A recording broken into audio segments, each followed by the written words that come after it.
There's been an 830% increase in assaults on ICE agents. Tell me what you attribute that to and how much of this is rhetoric, as you know, the president says, from the far left. You know, the sad truth to that, we're over 1,000 now. We broke 1,000 last week. And it's very sad because the men and women of ICE do really great, brave work every day. But I can't attribute it to a lot of the rhetoric that we do here. You know, anytime it's calling upon doxing of ICE agents or their families, or saying that there's no rest for ICE agents, or even, you know, comparing us to the Gestapo, it's frustrating in the fact that a lot of people don't truly take the time to understand the law enforcement mission that we do and seeing the significant public safety threats that are out there. But it's very, you know, that's one of the things that keeps me up at night, is because these threats are real and they're getting worse as the days are going on. Right now, Kilmar Abrego Garcia is in federal custody after he was deported, after he was jailed. How soon until he could possibly be deported again? Right now, there is a temporary restraining order, but ICE is ready to effectuate his lawful final order removal, and we're prepared to do that once we're able to. How do you think the federal takeover has been for specifically ICE agents here in D.C.? You know, what I can say about this is the fact that cooperation with Metropolitan Police Department has been great. You know, we've arrested more than 475 criminal aliens. Just yesterday, there was a child sex offender. We've got MS-13 gang members, TDA.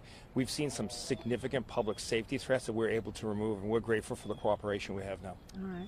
How would you describe the difference in perhaps the morale of some of your agents from the previous administration to now? You know, one thing that I love to say about the men and women of ICE is they are resilient, but they're very happy to be able to do their law enforcement mission actually following the law. It's very hard because previously, you know, the men and women of ICE has been used as a political football. And anytime you're forced to do immigration law or immigration law enforcement based upon executive orders where it could change every 4 to 8 years, it's extremely frustrating.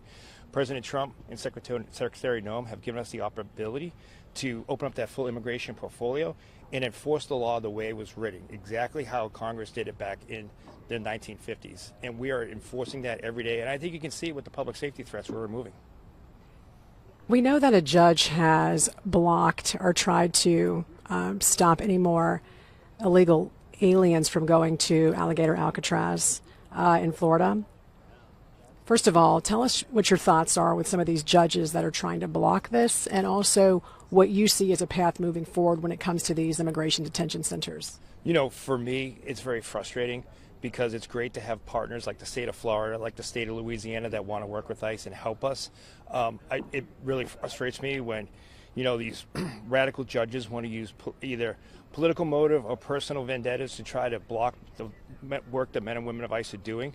We're going to be focused on working with our state partners to ensure that moving forward we have the ability to house these criminal aliens that are causing, you know, harm and detriment to our neighborhoods, but able to remove them safely and humanely out of our country quickly.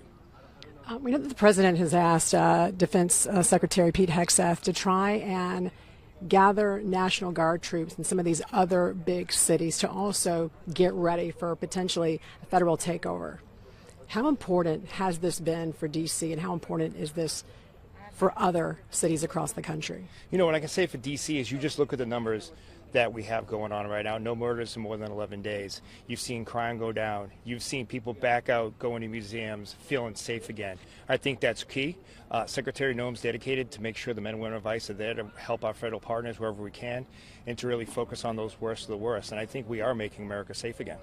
You know, last month there was about a little more than 4,500 border apprehensions and 0% released into the U.S. How important is that for your mission? You know, it's huge for our mission because under the last administration, so many people were released into the communities that we just weren't properly vetted or we don't even know about. And it makes the mission of ICE harder to go out and locate these people. But the men and women of Customs and Border Protection and Border Patrol have done an amazing job at sealing the border. And with these, no catch and release anymore and having those no releases back into communities, it's truly making a public safety difference all across the country. Yeah, when you talk about catch and release, How detrimental was that during the last administration, and how many millions got through as a result of that? You know, so many got through, and what was really frustrating and bad for the morale of the men and women of ICE was under the last administration, they counted those as arrest or apprehension, but pretty much it was a free ticket into the United States. We've encountered so many that haven't shown up for court, that gave the wrong information, that aren't at the location they're supposed to be, so it makes our mission harder to go out and find these individuals that are now ghosts, or even try to account for these people that we just don't know who are here.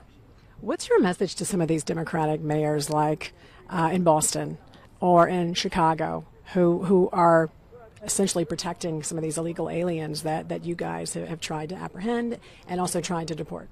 You know, ICE would love open lines of communication. We would love to work with any jurisdiction that wants to work with us.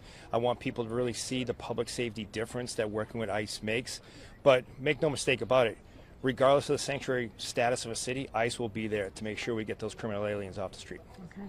Thanks so much for talking to us. Anything else? No, it's great. Thanks. I got to swear in.